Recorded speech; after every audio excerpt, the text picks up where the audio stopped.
కాబట్టి అవిశ్వాసం లేదా అనుమానం, అపనమ్మిక అనేది దేవుడు అభ్యంతరపడేటువంటి విషయాల్లో ప్రధానమైంది. మనలో అవిశ్వాసం కనబడినప్పుడు అది ఆయన్ని ఆశ్చర్యానికి గురి చేస్తుంది. కాబట్టి అవిశ్వాసం ఒక ఆయుధం. ముందేం చెప్పాను? ఏ వాక్యం మనకు ఆయుధం అనుకుంటున్నాం అదే వాక్యాన్ని వంకర తిప్పి వాడు ఆయుధంగా మలుచుకుంటున్నాడు. రెండవది, మనలో ఉన్న అవిశ్వాసాన్ని రెచ్చగొట్టి అనుమానాన్ని రేకెత్తించి మనల్ని పాడు చేస్తున్నాడు. విశ్వసించేవాడు అన్నీ పొందుతాడు, అవిశ్వాసికి ఏది దక్కదు.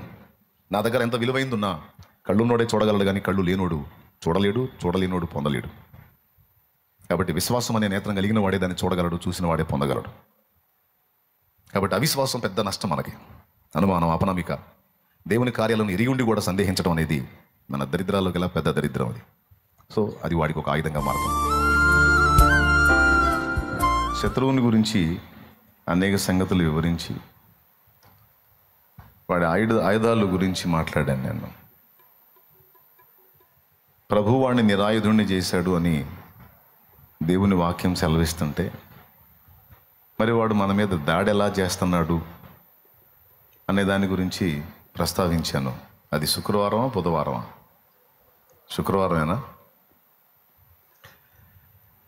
అయితే అందులో కొన్ని విషయాలు నేను మీకు అందించాను. వాడు సొంతగా ఆయుధాలు కలిగి లేకపోయినా మన నుండే వాడు ఆయుధాలు తయారు చేసుకుంటున్నాడు అనే విషయాన్ని మీ దృష్టిలో తీసుకొచ్చి ఒక 3 సంగతులు ప్రస్తావించాను. వాటిల్లో మొట్టమొదటిది, ఏ వాక్యం మనకు ఆయుధమై ఉందో ఆ వాక్యాన్నే వాడు, దేవుని వాక్యాన్నే వాడు చేతబట్టి దాన్ని వక్రీకరించి దుర్బోధ రూపంలో, దయ్యాల బోధ రూపంలో మన మీదే వదులుతున్నాడు వాడు. అందువలన ఈరోజు సార్వత్రిక సంఘంలో ఇంత గలిబిలి, ఇంత గందరగోళం, పరస్పర విద్వేషం, అంతా క్రైస్తవులమే అని చెప్పుకుంటున్నా ఒకరినొకడు ద్వేషించుకునే పరిస్థితి దేన్ని బట్టి ఏర్పడిందంటే దుర్బోధన బట్టి. ఈ దుర్బోధన తీసుకొచ్చి సంఘంలో కలవరం తీసుకొచ్చింది దురాత్మలు, సైతాన్, వాడి ప్లాన్.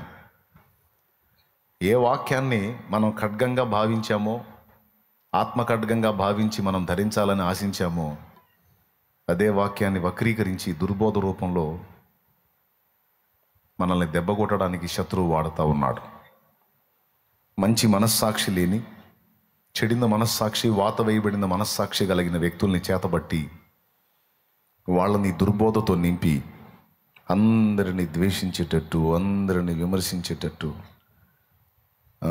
వాడొక్కడే ఇక స్పెషల్ అన్నట్టు సమాజం మొత్తాన్ని, క్రైస్తవ సంఘం మొత్తాన్ని కూడా ఉద్ధరించడానికి వీళ్ళే పుట్టినట్టు కొంతమందిని అలాగ తయారు చేసి, కదిలితే వాడు అన్ని వాక్యాలే మాట్లాడుతుంటాడు, కానీ అన్ని వచనాలు బైబిల్ రెఫరెన్స్లే చూపించి చక్కగా వంకర తిప్పుతాడు. ఈ విధంగా దుర్బోధని వాడు క్రైస్తవ సంఘంలోనికి రప్పించి సంఘాన్ని పాడు చేయటానికి కుట్రబన్నాడు. ఇది వాడి ఆయుధాల్లో ఒకటి. ఏంది? మనం ఏదైతే ఆయుధం అనుకుంటున్నామో వాడిని తన్నడానికి మనం ఏది ఆధారం చేసుకున్నామో మనల్ని తన్నడానికి వాడు కూడా దాన్నే ఆధారం చేసుకున్నాడు. ఇది కీలకమైన విషయం, మర్చిపోకూడదు. రెండవది ఏం చెప్పాను? అవిశ్వాసం. రైట్. మనలో ఉన్న అపనమ్మిక, అనుమానం, అవిశ్వాసం సాతానుకు ఒక ఆయుధంగా మారుతుంది. దాన్ని బట్టి మన అవిశ్వాసాన్ని వాడు ఒక ఆయుధంగా చేతబూని దాని ద్వారా మనల్నే నాశనం చేయటానికి, దేవుని కోపానికి మనం గురయ్యేటట్టు చేయటానికి కుట్ర చేస్తాడు. దేవుని యందు విశ్వాసం ఉంచే వాళ్ళంటే దేవునికి ఇష్టం. మరి దేవుని మీద అనుమాన పడేవాళ్ళు, అవిశ్వాసం చూపేవాళ్ళు అంటే దేవునికి ఇష్టం ఉండదు. వాళ్ళ విషయంలో దేవుడు అభ్యంతరపడతాడు. కాబట్టి వాడు మన అవిశ్వాసాన్నే ఒక ఆయుధంగా తయారు చేసుకుని దాని ద్వారానే మనల్ని పాడు చేస్తాడు. ఇశ్రాయేలీయులు దేవుని విశ్రాంతిలోనికి ప్రవేశించకపోవడానికి కారణం ఏంటి? ఐగుప్తు నుంచి వాళ్ళని బయటికి తీసుకొచ్చేటప్పుడు విశ్రాంతిలోకి తీసుకెళ్లాలనే, పాలు తేనెలు ప్రవహించే దేశంలోనికి తీసుకెళ్ళి వాళ్ళని అక్కడ విశ్రమింపజేయాలని ఆశపడి బయటికి తెచ్చాడు. మరి బయటికి తెచ్చినటువంటి సమూహం అంతా కూడా 40 సంవత్సరాల అరణ్యంలోనే తిరిగి అక్కడే వారి శవములు రాలిపోయాయి. వారి సంతానం అందులో ప్రవేశించారు, కానీ అక్కడికి చేరి సుఖపడదాం అనుకున్న వాళ్ళైతే అందులో చేరలేకపోయారు. ఎందుకు చేరలేకపోయారు అంటే దేవుని వాక్యం చెప్తుంది, అవిశ్వాసము చేతనే వారు అందులో ప్రవేశింపలేదు. కాబట్టి అవిశ్వాసం లేదా అనుమానం, అపనమ్మిక అనేది దేవుడు అభ్యంతరపడేటువంటి విషయాల్లో ప్రధానమైంది. మనలో అవిశ్వాసం కనబడినప్పుడు అది ఆయన్ని ఆశ్చర్యానికి గురి చేస్తుంది. కాబట్టి అవిశ్వాసం ఒక ఆయుధం. ముందేం చెప్పాను? ఏ వాక్యం మనకు ఆయుధం అనుకుంటున్నాం అదే వాక్యాన్ని వంకర దిప్పి వాడు ఆయుధంగా మలుచుకుంటున్నాడు. రెండవది, మనలో ఉన్న అవిశ్వాసాన్ని రెచ్చగొట్టి అనుమానాన్ని రేకెత్తించి మనల్ని పాడు చేస్తున్నాడు. విశ్వసించేవాడు అన్నీ పొందుతాడు, అవిశ్వాసికి ఏది దక్కదు. నా దగ్గర ఎంత విలువైందున్నా కళ్ళున్నోడే చూడగలడు, కానీ కళ్ళు లేనోడు చూడలేడు, చూడలేనోడు పొందలేడు. కాబట్టి విశ్వాసం అనే నేత్రం కలిగిన వాడే దాన్ని చూడగలడు, చూసిన వాడే పొందగలడు. కాబట్టి అవిశ్వాసం పెద్ద నష్టం మనకి. అనుమానం, అపనమ్మిక, దేవుని కార్యాలను ఎరిగి ఉండి కూడా సందేహించడం అనేది మన దరిద్రాల్లోకి వెళ్ళా పెద్ద దరిద్రం అది. సో అది వాడికి ఒక ఆయుధంగా మారుతుంది. 2, మూడో విషయం మాట్లాడుతున్నాను, సోమరితనం. సోమరితనం ఏముందిలే అనుకుంటాం. దానివల్ల ఎంత నష్టమో పోయిన వారంలో నేను అందించాను. మళ్ళీ దాని గురించి వివరించడానికి మళ్ళీ ఇప్పుడు చెప్పాలనుకున్న సందేశానికి సమయం చాలదు. కాబట్టి సోమరితనం కూడా మనలో ఉండేటువంటి ఈ తిండిపోతుతనం, నిద్రపోతుతనం, ఇదంతా కూడా మనల్ని దెబ్బకొట్టేటువంటి సాతాను ఆయుధంగా ఉంది. దాన్ని దృష్టిలో పెట్టుకొని దయచేసి మీరు ఈ 3 విషయాల్లో మెలకువగలిగి ఉండాలని మరొకసారి హెచ్చరిస్తున్నాను. ఈ విషయాలు నేను అందించాను, వాడి పుట్టుపూర్వోత్తరాలు కూడా స్పష్టంగానే అందించాను. ఈరోజు వాడు ఉపయోగించేటువంటి మరికొన్ని అస్త్రాలు మీకు తెలియజేస్తాను. నేను ఒక 3 పోయిన వారం చెప్పాను. మొత్తం వాడి డీటెయిల్స్ అన్నీ చెప్పి వాడికి మనకున్న గొడవ ఏంది, అసలు వాడు ఎందుకు అలా అయ్యాడు, ఫస్ట్ నుంచి అలా ఉన్నాడా లేకపోతే మధ్యలో అలా చెడిపోయాడా, ఈ విషయాలన్నీ కూడా మాట్లాడాను. ఇప్పుడు ఈరోజు మీకు స్పష్టంగా తెలియజేయాలనుకున్న మరికొన్ని విషయాలు అందిస్తాను. శ్రద్ధగా ఆలకించండి. బైబిల్ గ్రంథంలో నుండి ప్రకటన గ్రంథము 20వ అధ్యాయము, ప్రకటన గ్రంథము 20వ అధ్యాయము 1వ వచనం నుంచి ఒక్కసారి చదవండి. మరియు పెద్ద సంఖ్యలను చేత పట్టుకొని అగాధము యొక్క తాళపు చెవి గల యొక్క దేవదూత పరలోకము నుండి దిగివచ్చుట చూచితిని. అతడు ఆది సర్పమును అనగా అపవాదియు సాతానును అను ఆ ఘట సర్పమును పట్టుకొని 1000 సంవత్సరములు వానిని బంధించి అగాధములో పడవేసి ఆ 1000 సంవత్సరములు గడుచు వరకు ఇక జనములను మోసపరచకుండునట్లు అగాధమును మూసి దానికి ముద్ర వేసెను. అటు పిమ్మట వాడు కొంచెము కాలం, చాలు, అగాధమును మూసి దానికి ముద్ర వేసెను. చిన్న మాట ప్రార్థన చేసుకొని దేవుని నడిపింపును అడుగుదాం.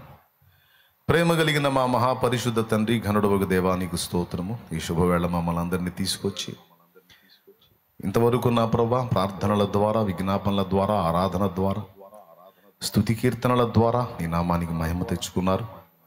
నీ బలహీన దాసుని దయచేసి బలపరిచి నీ బిడ్డలందరితో మాట్లాడు. అయోగ్యుడు, అపాత్రుడు నీ రక్తంతో కడిగి పరిశుద్ధపరిచి పవిత్రపరిచి నీ బిడ్డలందరిని దర్శించి నీవే మా అందరి మనోనేత్రాలు వెలిగించి మా అందరితో మాట్లాడమని, ఉపదేశాన్ని అడ్డగింపు చూసే సైతాను, దురాత్మ, దయ్య, అంధకార శక్తుల ప్రభావం యేసు నామములో బంధిస్తున్నాం. పూర్తిగా మీరే అధ్యక్ష స్థానమందుండి మాతో మాట్లాడమని యేసు ప్రశస్త నామమున ప్రార్థించి స్తుతించి వేడుచున్నాం తండ్రి. ఆమేన్, ఆమేన్.